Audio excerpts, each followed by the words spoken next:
بسم اللہ الرحمن الرحیم۔ السلام علیکم ناظرین کرام، ملیشیا کے دارالحکومت کوالالمپور میں ملیشین وزیر اعظم مہاتیر محمد کی سربراہی میں کوالالم سمٹ شروع ہو گئی ہے اور پاکستان اس میں شرکت نہیں کر رہا۔ کانفرنس سے سعودی عرب، UAE اور چائنا خائف نظر آتے ہیں۔ ناظرین کرام، ایغور مسلمانوں پر مظالم کا معاملہ کانفرنس کے ایجنڈے میں شامل ہونے پر چین نے کانفرنس پر تحفظات کا اظہار کیا ہے، جبکہ دونوں عرب ممالک اسلامی دنیا پر اپنا اثر کم ہونے سے خوفزدہ ہیں۔ پاکستان نے، جو ترکی اور ملیشیا کے ساتھ اس کانفرنس کا محرک تھا، آخری دن کانفرنس میں شرکت نہ کرنے کا اعلان کیا۔ حالانکہ اس سے قبل وزیر اعظم عمران خان شرکت کی دعوت قبول کر چکے تھے اور ان کا دورہ بھی شیڈیول ہو گیا تھا۔ انڈونیشیا کے صدر بھی کانفرنس میں شرکت نہیں کر رہے۔ ناظرین کرام، تفصیلات کے مطابق ترک صدر رجب طیب اردگان کوالالمپور کانفرنس میں شرکت کے لیے ملیشیا پہنچ چکے ہیں، جہاں انہوں نے میزبان وزیر اعظم مہاتیر محمد سے ملاقات کی ہے۔ اس سے قبل پاکستانی صحافیوں سے گفتگو میں ترک صدر نے کہا کہ عمران خان اگر طے شدہ پروگرام کے تحت کانفرنس میں شرکت کے لیے آتے ہیں تو اچھا ہوتا، تاہم انہوں نے کہا کہ وہ فروری میں پاکستان کا دورہ کریں گے۔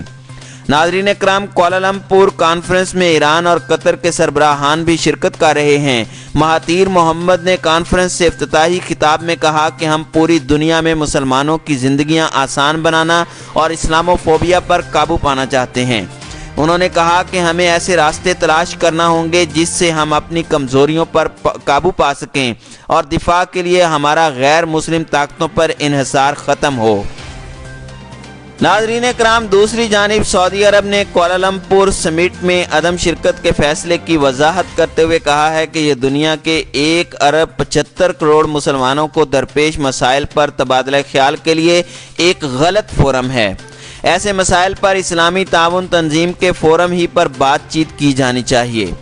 سعودی پریس ایجنسی کے مطابق شاہ سلمان بن عبدالعزیز نے ملیشیا کے وزیر اعظم مہاتیر محمد سے ٹیلی فون پر بات چیت کی اور ان سے گفتگو میں مملکت کے اس موقف کا اعادہ کیا تھا کہ ایسے ایشوز پر صرف OIC کے پلیٹ فارم ہی سے بات چیت کی جانی چاہیے۔ ناظرین اکرام، ملیشیا کے وزیر اعظم کے دفتر نے کہا کہ کانفرنس میں شرکت کے لیے OIC کے تمام 57 ممالک کو دعوت نامے جاری کیے گئے تھے، لیکن ان میں سے صرف 20 کے لگ بھگ شرکت کر رہے ہیں۔ دریں اثنا OIC کے سیکرٹری جنرل یوسف عثمان نے بھی کہا کہ کوالالمپور کانفرنس اسلامی دنیا کے مفاد کے منافی ہے اور اس سے مسلم دنیا میں یکجہتی متاثر ہوگی۔ ایسی کانفرنس کا حقیقی فورم OIC ہے۔ OIC کو کمزور کرنے سے اسلامی دنیا اور مسلمانوں کو نقصان پہنچے گا۔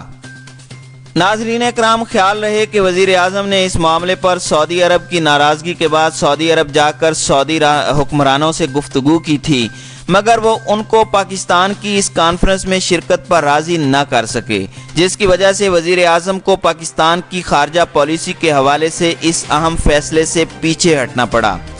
ناظرین اکرام، وزیر اعظم نے متحدہ عرب امارات کے دورے پر آرمی چیف کو بھیجا، مگر UAE نے پاکستان کی بات کو تسلیم نہ کیا۔ پاکستان کی حکومت، جو ملک کی خارجہ پالیسی کو آزاد اور ملک کے مفاد کے مطابق چلانے کے دعوے کر رہی تھی، اس کو اس معاملے میں صرف 2 ممالک سعودی عرب اور UAE کی مخالفت کی وجہ سے پیچھے ہٹنا پڑا۔ ہمارے پاس اس یو ٹرن کا کیا جواز ہے؟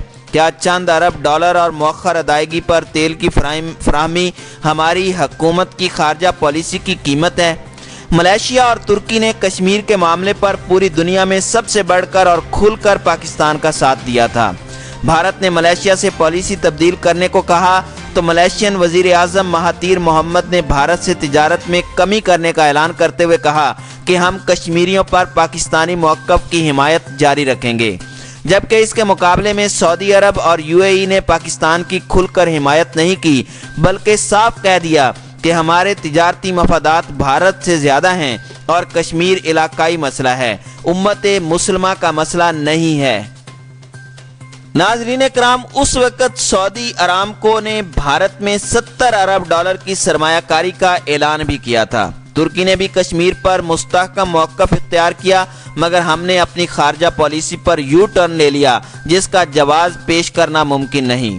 ناظرین کرام، ماضی میں پاکستان امریکہ کے تعلقات رہے ہیں، مگر پاکستان نے چین سے بھی دوستی میں کمی نہیں آنے دی۔